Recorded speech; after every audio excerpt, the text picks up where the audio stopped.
Hello,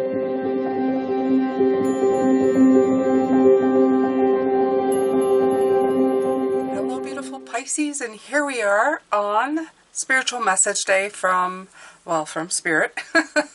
It's kind of redundant the way I said that, but it's okay. We'll just leave it at that, okay? I crap at introductions and crap at outros as well, so I do messages. That's what I do. And of course I come and see you, and I look forward to your comments. So thank you, Pisces, every one of you who have been with me for so long now, who comment every day, who take the time to leave a comment. You know, it helps me know that you're there, and it also helps the channel because it's, you know, all algorithm related, of course. Thank you so much for your support. You're helping me survive on this planet, which is awesome, and letting me do the work I need to do. Thank you so much. So, cozy up to at risk, we looked at that yesterday. It's telling you to jump in. It's telling you to take your fire and go in within. This one is, there is nothing you can do. I love the fact that he is trying to saw the yin and yang. This card speaks so loudly to me. Every time I see it, I feel like it's trying to make a dualistic world. Like there's the white and the dark, there's the light and the dark, there's the bad and the good. It's just trying to split everything up. And they're saying there's really nothing to be done here. The reason there's nothing to be done here, Pisces, is because, well, they live together. They're part of the circle together. You can try and split them up, but the only thing that's really going to happen for you by doing that is that you're going to cause a whole bunch of problems for yourself.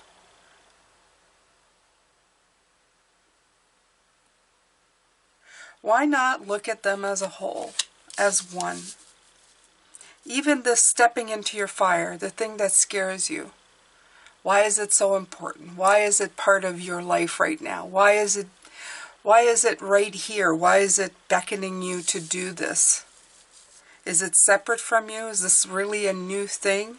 Or is just an energy that's being added to your own to help you forward? I think that's more that. We love to split things up in our brain. We love to make lines, draw lines in the sand. Even with the elements, I am water, I'm fire, I'm air. But you know, we are a makeup of all of those things. We wouldn't be able to survive without them. The secret to abundance is a different perspective.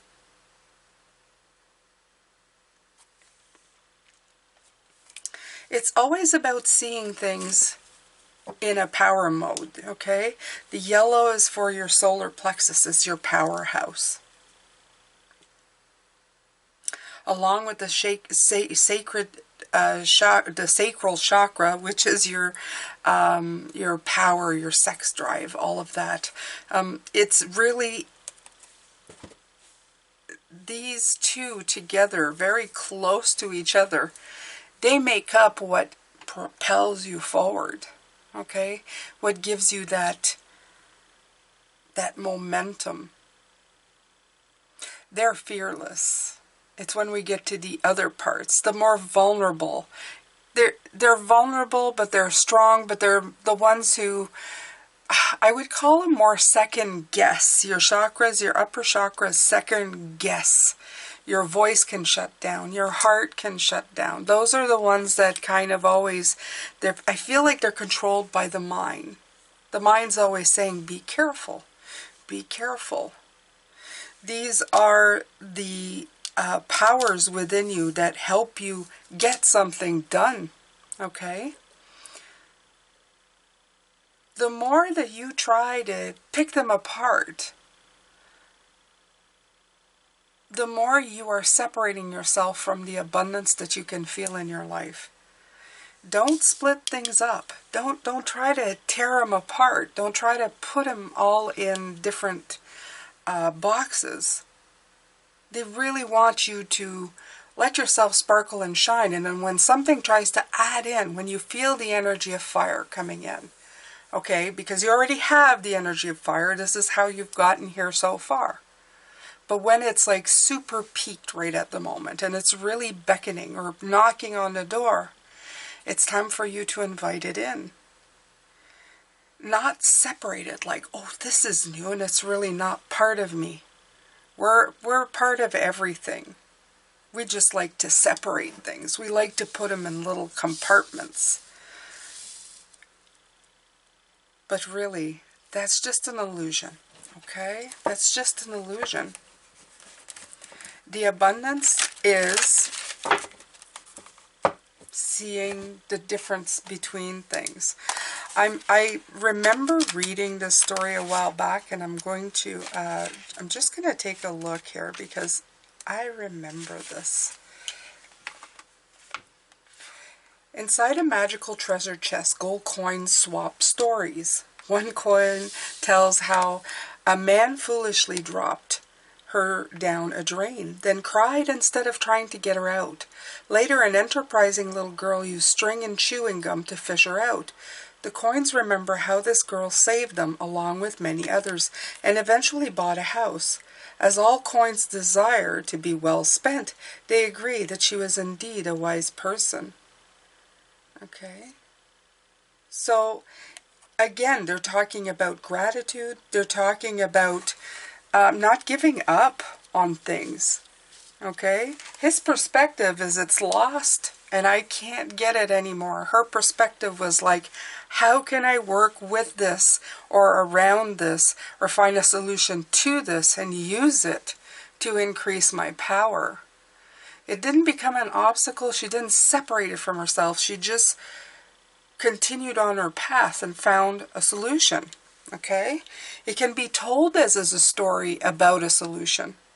But in the end, it was simply a story about somebody who created a path for herself. And the coin was just part of it. Going into a drain and fishing it out with gum or whatever, that was just a part of the story and not necessarily a big obstacle that stopped the whole works from going forward. Okay? Again, there's also a theme of self-defeat before you even try. So that's the other part. There's abundance for those who want to try. Okay?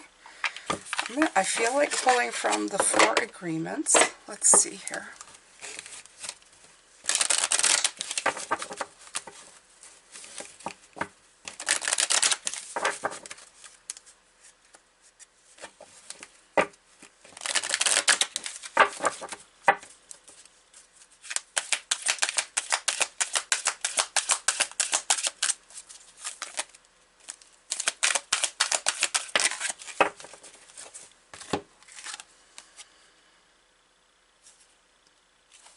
Okay, your own opinions and point of view reflect your own agreements and are personal to you.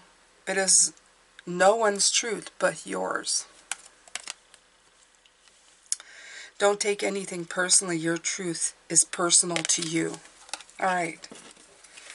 So I'm hearing from them is that you have to be really truthful for yourself. I know that the truth card came out yesterday and we're still on that. Okay? But is your truth really true to you? We can make anything sound like it makes sense. I mean, the stories that we write down or tell ourselves, we can make sense. Just like if you lost a coin and said to yourself, well, there was nothing to be done. That's your truth. That can be very true for you. There was nothing to be done. You believed that, you wrote it down, you sold it. That's it. Okay? You sold yourself that story and you sold everybody around you.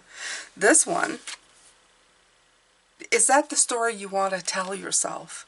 Okay?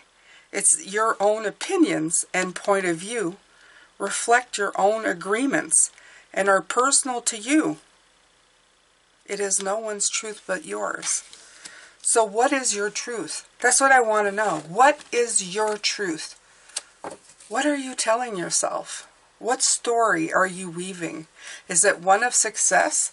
Is it one of just getting up and go? Finding solutions? Even if they're hard decisions to be made, you don't have the solution right away. You can sit on it for a couple of days and then try something different. Are you a go-getter? Are you somebody who just sits back and defeats themselves? Do you think the risk is too much? The fire is too scary to step into? You're trying to separate, oh, I always want the yin, I don't want any yang because the yang is bad. What is it? Okay, I feel very much like they're trying to tell you that your perspective is definitely your guiding force right now. One more of these, maybe.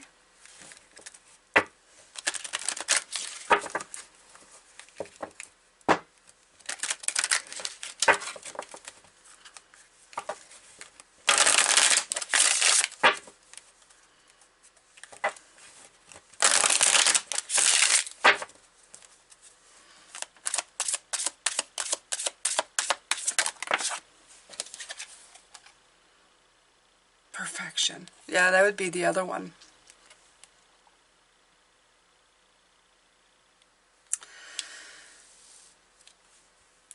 You may be striving for perfection. You may be waiting for the perfect time. That's the thing, okay? If you look at this the way she had a string and bubble gum, that's not like the perfect tool to get something, but it's innovative, okay?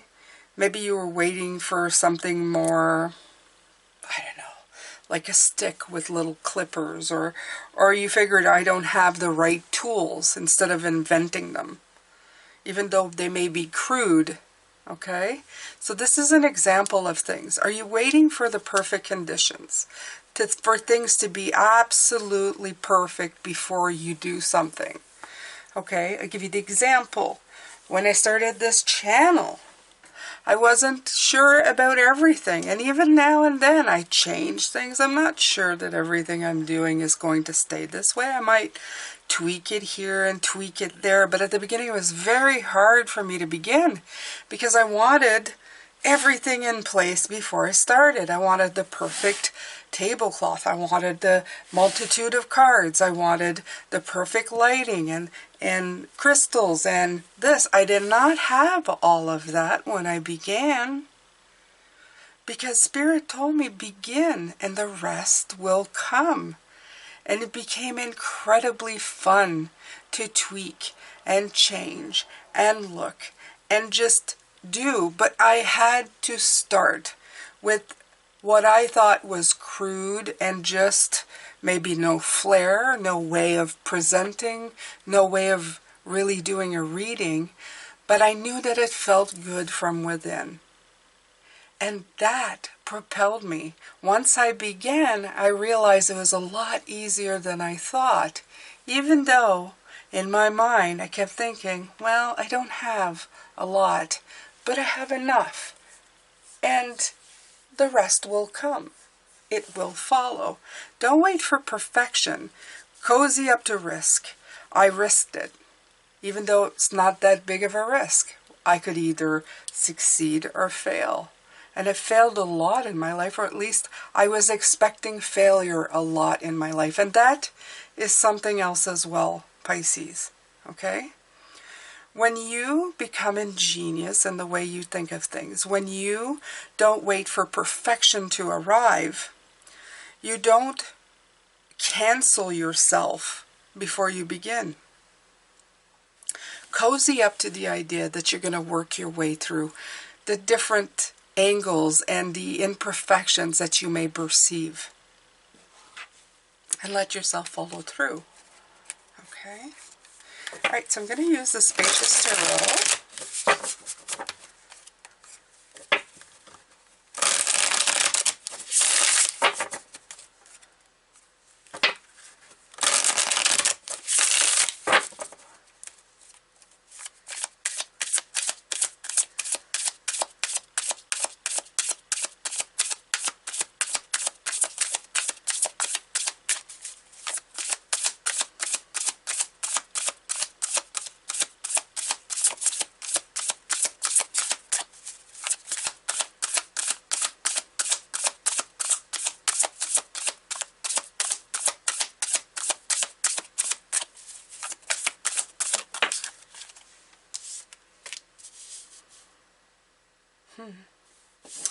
The World card in this deck is so wonderful. It's got such beautiful colors. Always hits me how many, all of the colors. You got the purples and the pinks and the blues and the greens. You have all the spectrum, the nicest colors of the rainbow anyway, I like to think. In the middle you have a spiral, but it also very much looks like the pond and the ripple effect. This World card speaks to me of the ripple effect that you create in your life. Everything that you do here creates a ripple effect. When you defeat yourself before you begin, you create that ripple effect. That's what it comes back to you. It comes back to you as, I feel like it's like you throw a stone, but it falls flat. And it doesn't create the ripple that you want. It's like you're trying to create a ripple, but before it even goes, you kind of do this in the water and create not a ripple, but more of a distancing. You screw up the perfection that's available for you. Let's just call it that. In order to have a successful phase, or the end of a successful phase, you have to learn from the lessons, okay? Or you're bound to repeat them again.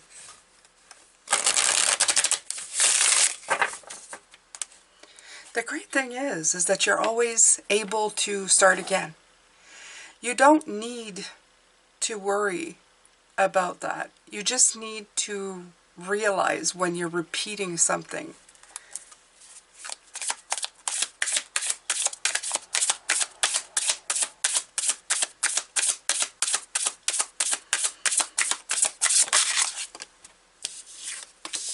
When are you blocking yourself with the Two of Swords? When are you... It's just a slight block, you know? It's like putting the blinders on going, I'm not seeing it. It's the two different parts. It's the... You're just delaying yourself because it's an unbalance. It's an unbalancing.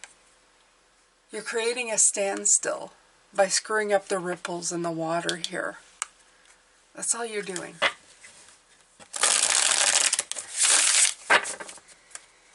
It's like you're walking, there's no actual danger, but you can see that there's a possibility of it, and you stop walking instead of just treading carefully and being vigilant in what you're seeing and observing and witnessing.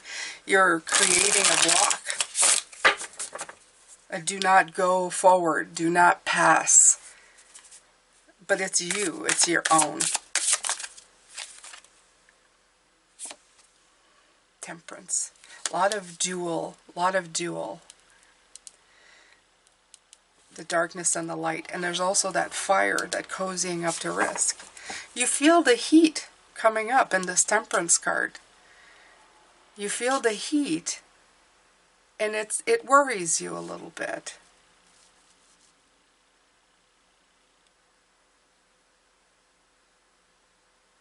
And sometimes it really does, like, this is what you're saying. There's nothing I can do.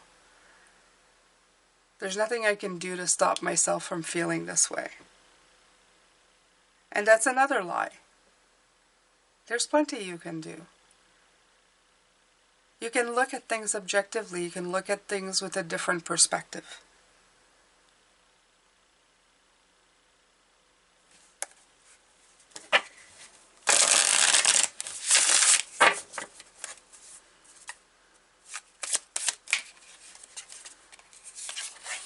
Again with the two. I love this. They give two. The two. They're showing me a lot of like the dual, the things that you separate constantly. Okay? The black hole of the unknown, the ripple effect. You're letting stuff stop you. And it's fear. It's fear. It's fear of the unknown. It's fear of getting it wrong.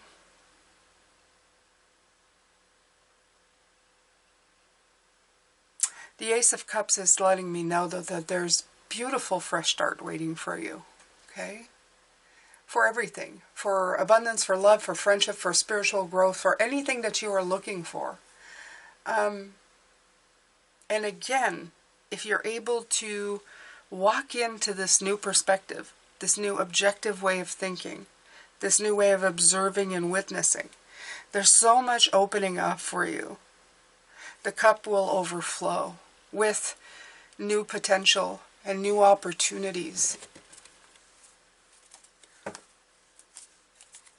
The sky's the limit. Okay?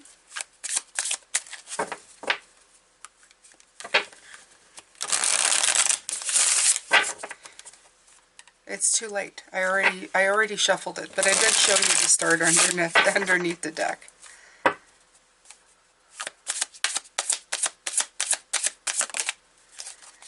There's that Tower again. The Tower in this case is, it's this rock foundation. The Emperor card has been kind of haunting me all week. And this Emperor feels like the Emperor's chair. This Tower card feels like the Emperor's chair. The Emperor is good to give you stability. It's the authority in life. It's the authority figure. It's that root conditioning that we've all had, or most of us had, either from father figures or strong figures in our lives. Okay? We've had practical problem solvers. And they bring good decisions and wisdom because it's the foundation of all. Especially if you've had a father, very masculine, who's been a problem solver. Good or bad, they solve things. The thing is that when this Emperor, this stability card, gets grounded or sits too heavily on the ground,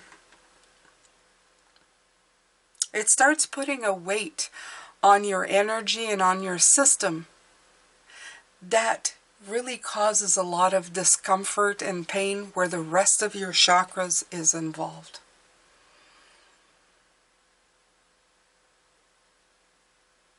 Because it roots you to one spot. And it stops you from going after other things. Okay, not going to give you the bottom of the card because it was the star that was actually at the bottom of the card. All right, Pisces. What else can we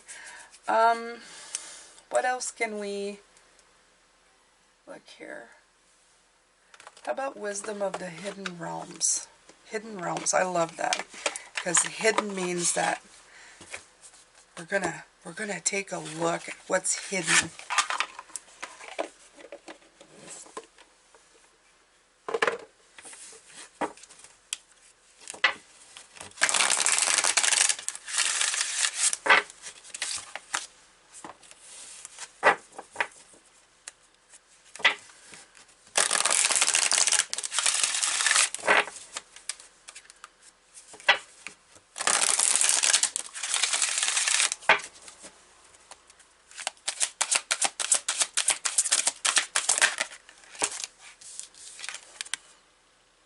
The Rainbow Prince.